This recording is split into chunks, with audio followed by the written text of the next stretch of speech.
Hello YouTube family મિત્રો, કેમ છો બધા? મજામાં? તો આજે આપણે મિત્રો ફરીથી એક મળી ગયા છે મિત્રો નવા વિડીયોની અંદર. તો નીલુ પરમાર બ્લોગ ચેનલમાં મિત્રો આપનું હાર્દિક સ્વાગત કરું છું મિત્રો. તો આજે આપણે એક સરસ મજાની દેશી અને આયુર્વેદિક ફોર્મ્યુલા સાથે મિત્રો આપણે મળી ગયા છે અને સરસ મજાની માહિતી આપણે લઈને આવ્યા છીએ. તો એટલા માટે વિડીયોમાં એન્ડ લગી બનાવી રહેજો. નવા આવી જાવ તો આપણી ચેનલને મિત્રો સબસ્ક્રાઇબ કરી લેજો, નીલુ ફાર્મિંગ ચેનલને. અને આવી નવી માહિતી આપણા સુધી આવતી રહેશે, એટલા માટે જરૂર ને જરૂર બેલ આઇકન દબાવવાનું મિત્રો ભૂલશો નહીં. તો જરૂર ને જરૂર આપણે વિડીયોને પૂરો જોજો, જેનાથી આપણા પશુપાલન ભાઈઓને જોરદાર મિત્રો માહિતી મળે. ખાસ કરીને આજની જે માહિતી છે મિત્રો, જ્યારે આપણે કોઈ પણ ગાય હોય, ભેંસ હોય મિત્રો, જ્યારે એને થનેલા રોગ થઈ જાય, થનેલા રોગની અંદર મિત્રો એની જે ગાંઠું થઈ જતી હોય, બરોબર. હવે આને લગતું તો આપણે ઘણા પ્રકારના ડોક્ટરની ટ્રીટમેન્ટ કરીએ છીએ, ઘણી પ્રકારની મિત્રો તમે મારા ખ્યાલ મુજબમાં ટ્રીટમેન્ટ કરેલી હોય. તો એને લગતા મિત્રો આજે આપણે સરસ મજાનો વિડીયો લઈને આવેલા છીએ, બરોબર. તો જ્યારે કોઈ પણ ગાય ભેંસ હોય મિત્રો, એને ઘણી પ્રકારની વાયરસ ઇન્ફેક્શનના કારણે મિત્રો એને થનેલા રોગ થઈ જાય. થનેલા રોગની અંદર મિત્રો એને થનેલાની જે ગાંઠું હોય તે મિત્રો ઓગળતી ન હોય. તો જ્યારે આપણે કોઈ પણ ગાય ભેંસ હોય મિત્રો ને થનેલાની જે ગાંઠું હોય એને ઓગાળવી હોય, મતલબ એને સાફ કરવી હોય, તો શું એવી વસ્તુ કરવી કે જે તમારા પશુને મિત્રો એ ગાંઠુંની અંદર પણ જબરજસ્ત સુધારો થાય, સાથે સાથે મિત્રો આપણા પશુની તંદુરસ્તીમાં પણ સુધારો થાય.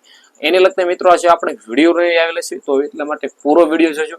અને આપણે ચેનલમાં નવા આવી જાવ તો જરૂર ને જરૂર મિત્રો સબસ્ક્રાઇબ કરી લેજો, લાઈક કરી દેજો, બરોબર. અને જ્યારે તમારી કોઈ પણ ગાય ભેંસ હોય મિત્રો, એને થનેલાની ગાંઠું થઈ જાય, તો તમે તમારા પશુ માટે થનેલાની ગાંઠું થઈ જાય ત્યારે તમે શું વસ્તુનું કરો અને કયો એવો દેશી ઉપાય કરો, તો તમે તમારા પશુમાં એકવાર ટ્રાય કરી હોય તો અવશ્ય એકવાર કોમેન્ટમાં કહેતા રહેજો, બરોબર. તો થનેલા રોગની સાથે થનેલાની ગાંઠું થઈ જાય, જેનાથી પશુને ઘણી પ્રકારની વાયરસ ઇન્ફેક્શન થઈ જાય, જેનાથી આપણા માલને જો આસળમાં થયું હોય ને તો આસળ ફેલ થવાની પણ શક્યતા રહેતી હોય. એટલા માટે વિડીયોને પૂરો જોજો.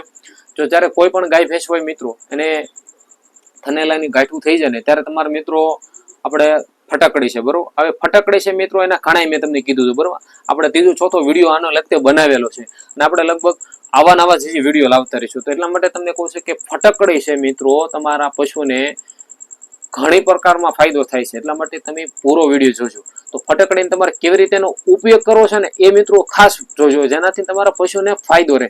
તમે નો કરે ને બીજું કરીને બેસશો, એટલા માટે તમે વિડીયોને પૂરી માહિતી જોજો, એટલે તમને ફટકડીનો ફાયદો થાય. તો તમારે મિત્રો આ જે નુસ્ખો છે ને મિનિમમ તમારે 10 થી 15 દિવસ સુધી જ ઉપયોગ કરવાનો, બરોબર. તો જ્યારે આપણા પશુને થનેલાની ગાંઠું થઈ જાય ને ત્યારે મિત્રો તમારે સવારે અને સાંજે બે ટાઈમ 25 ગ્રામ મિત્રો ફટકડી લઈ લેવાની છે. ફટકડીને તમારે મિત્રો સરસ મજાની એને પાણીમાં છે અથવા ખાંડની અંદર તમે થોડુંક એને 25 ગ્રામ ફટકડીનો પાવડર કરીને જો તમે ખાંડમાં ખવડાવો તો તમારા પશુને જે ગાંઠું થઈ જતી હોય છે તેની અંદર મિત્રો જોરદાર ફાયદો થશે. સાથે સાથે તમે મિત્રો પાણીમાં પણ તમે એને પાઈ શકો છો અથવા તમે મિત્રો એને છટાવી પણ શકો છો. તમારા પશુને છટાવો તો પણ ફાયદો રહેશે.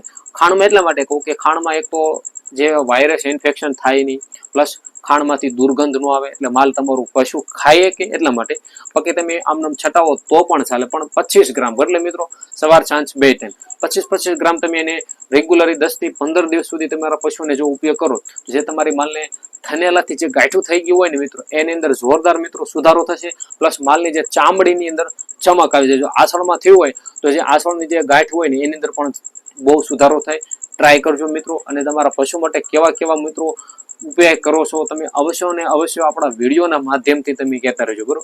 સાથે સાથે આવા નવા માહિતી માટે આપણી યુટ્યુબ ચેનલ છે મિત્રો નીલુ ફાર્મિંગ ચેનલને જરૂર ને જરૂર સબસ્ક્રાઇબ કરી લો, લાઈક કરી દો.